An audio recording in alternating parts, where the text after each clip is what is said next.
चलिए आज मैं आपको बताता हूं सीपीयू क्या है, मेमोरी क्या है। क्योंकि मैं आपको बताया था कि कंप्यूटर हार्डवेयर में निम्नलिखित यूनिट होता है, एक इनपुट यूनिट, दूसरा सेंट्रल प्रोसेसिंग यूनिट, तीसरा मेमोरी यूनिट और चौथा आउटपुट यूनिट। तो आपको मैं इनपुट यूनिट के बारे में बताया, उसके बाद मैं मेमोरी यूनिट सीपीयू के बारे में, इनपुट के बाद में बताया सीपीयू यानी सेंट्रल प्रोसेसिंग यूनिट के बारे में अभी मैं बता रहा हूँ। उससे पहले इनपुट के अंतर्गत आता था कीबोर्ड क्या है, माउस क्या है, स्कैनर क्या है, यानी 3 विधि द्वारा आपने इनपुट किए थे। अब मैं सीपीयू के बारे में बताता हूँ। ये जो देख रहे हैं सीपीयू, सीपीयू का full form central processing unit होता है। इसको बढ़िया से दिखाइए आप। सीपीयू का फुल फॉर्म जो होता है क्या होता है? सेंट्रल प्रोसेसिंग यूनिट होता है। सीपीयू जो होता है कंप्यूटर का हार्ट, नर्व, ब्रेन। हार्ट मतलब हृदय, नर्व मतलब नाभि, ब्रेन मतलब मस्तिष्क, यानी हृदय, नाभि, मस्तिष्क होता है। जिस प्रकार मनुष्य के शरीर में हृदय, नाभि, मस्तिष्क रहता है, उसी प्रकार कंप्यूटर में सीपीयू होता है। सीपीयू के अंदर 2 इंटीग्रल पार्ट होता है, एक होता है एएलयू और दूसरा होता है सीयू। एएलयू का full form arithmetic logic unit होता है, सीयू का फुल फॉर्म कंट्रोल यूनिट होता है।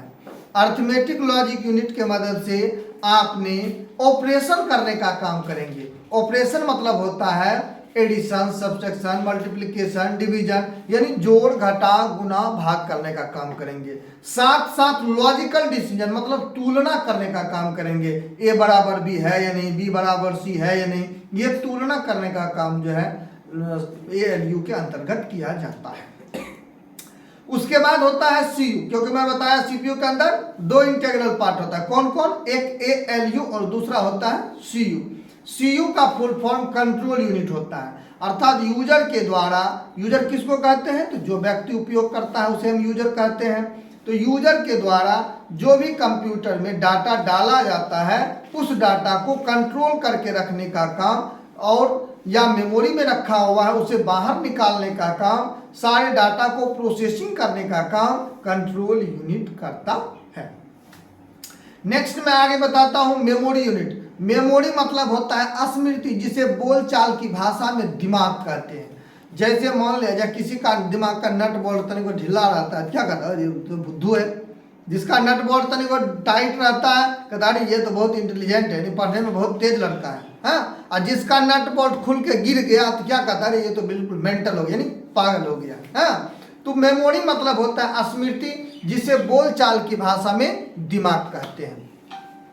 मेमोरी क्या करता है? डाटा को स्टोर मतलब जमा करके रखने का काम करता है। फॉर फर्दर प्रोसेसिंग इसकी विशेषताएं हैं। फॉर आउटपुट लिखा हुआ लेटर को आप बाहर निकाल सकते हैं। For storing the data for long time, यानी लंबे समय तक के लिए डाटा को सुरक्षित करके रखने का काम करता है।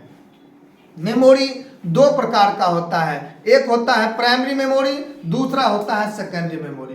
प्राइमरी मेमोरी का दूसरा नाम मेन मेमोरी होता है, इसे हिंदी में मुख्य मेमोरी कहा जाता है। प्राइमरी मेमोरी नेचर और स्वभाव से वोलाटाइल होता है। वोलाटाइल मतलब होता है कि जब तक विद्युत धारा प्रभावित हो रही है, उस पीरियड में आपने जो कुछ भी काम कर रहे हैं वो उपस्थित रहेगा। जैसे ही बिजली गायब हो जाएगी, ये सब डाटा गायब हो जाएगा। तो वोलाटाइल मतलब बेईमान आदमी। जैसे मान लिया जाए आपके कोई सामान लिया, उसके बाद रख लिया, जब आप खोजने गया तो आप ही से पूछेगा क्या? अरे हमको तो आपको तो सामान दे दिए थे, यानी वो बेईमानी करने का काम। यानी वोलाटाइल कब काम करता है? जब तक विद्युत धारा सप्लाई, यानी बिजली जब तक सप्लाई हो रही है कंप्यूटर में, तब तक कंप्यूटर आपका चल रहा है। अगर इन्वर्टर से कनेक्शन नहीं है, अगर बिजली कट गई तो आपका सिस्टम बंद हो जाएगा। दोबारा खोलिएगा तो आपको कहेगा आप कौन है भाई, यानी दोबारा डाटा आपको नहीं मिलेगा। अगर आपका इन्वर्टर से कनेक्शन किया हुआ रहेगा या आप मेमोरी में सेव कर देते हैं, पुनः जब कंप्यूटर आप खोलते हैं तो वो डाटा आपको सुरक्षित मिलेगा।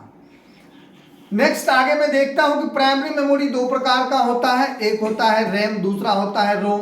रैम का full form random access memory होता है। यह मेमोरी जो होता है यह भी नेचर और स्वभाव से वोलेटाइल होता है। जैसे आपने डॉक्टर के पास जाते हैं तो सबसे पहले किससे मिलते हैं? कंपाउंडर से मिलते हैं। कंपाउंडर ने आपका नाम लिखता है, कंपाउंडर के जरिए आप डॉक्टर के पास जाते हैं, डॉक्टर उसका इलाज करता है, फिर आपने कंपाउंडर के जरिए बाहर आ जाते हैं। सेम उसी प्रकार आपके द्वारा, आप एज ए पेशेंट यानी यूजर के द्वारा जो निर्देश दिया जाता है वो सबसे पहले मेमोरी तक पहुंच रहा है। यानी कीबोर्ड के जरिए जो आपने डाटा डालते हैं, ये डाटा कहाँ जाता है? पहले रैम के पास पहुंच जाता है, रैम उसको देखता है, send to the CPU, CPU के पास भेजता है, सीपीयू एक्सक्यूशन उसका इलाज करता है, पुनः send to the RAM, RAM के पास भेजता है, RAM result on the monitor, RAM क्या करता है? रिजल्ट दिखाता है कहाँ? मॉनिटर पर। तो यानी ये कंपाउंडर की तरह काम करता है। यानी आपने जो डाटा डाला वो कहाँ गया?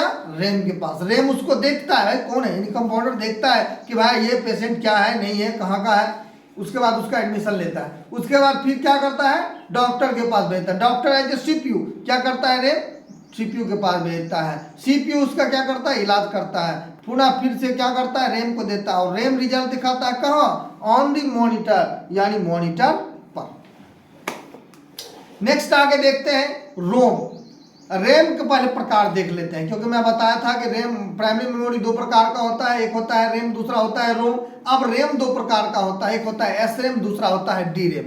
एस रैम का full form static random access memory होता है। यह फास्ट, बहुत तेजी से काम करता है। अब मान लिया जाए आप देखे होंगे ट्रक जाता है तो बड़का नैनो गाड़ी एकदम आवाज देले हुए चल आगे बढ़ जाता है, लेकिन जब आमने सामने पकड़ा जाता है तो क्या होता है?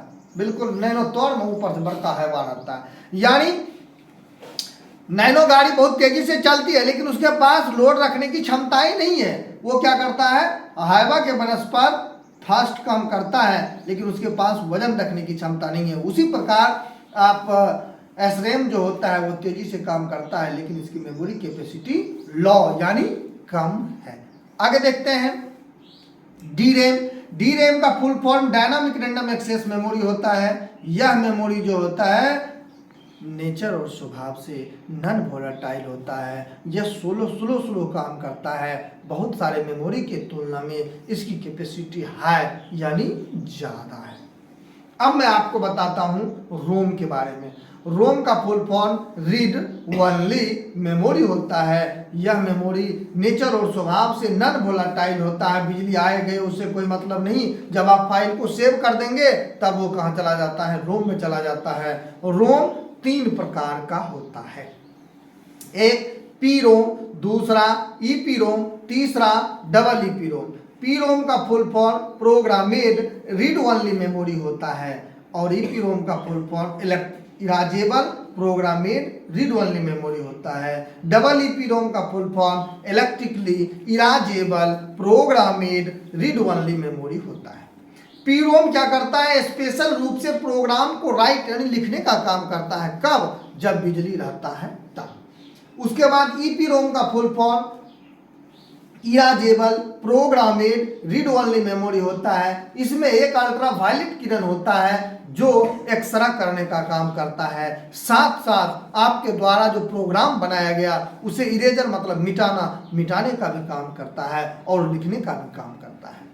आगे देखते हैं double EPROM. Double EPROM का full form electrically erasable programmed read only memory होता है। यह मेमोरी क्या करता है? लिखता भी है, मिटाता भी है, लेकिन इसका मुख्य काम क्या है? अप टू डेट करना। जैसे मोबाइल अपडेट कराते हैं, बैंक में पासबुक अपडेट कराते हैं, यह अपडेट करने का काम कौन करता है? मेमोरी करता है। कौन मेमोरी करता है? डबल ईपी रोम करता है, यानी रोम का पार्ट्स करता है। नेक्स्ट वीडियो में आज मैं बताऊंगा कि सेकेंडरी मेमोरी क्या है।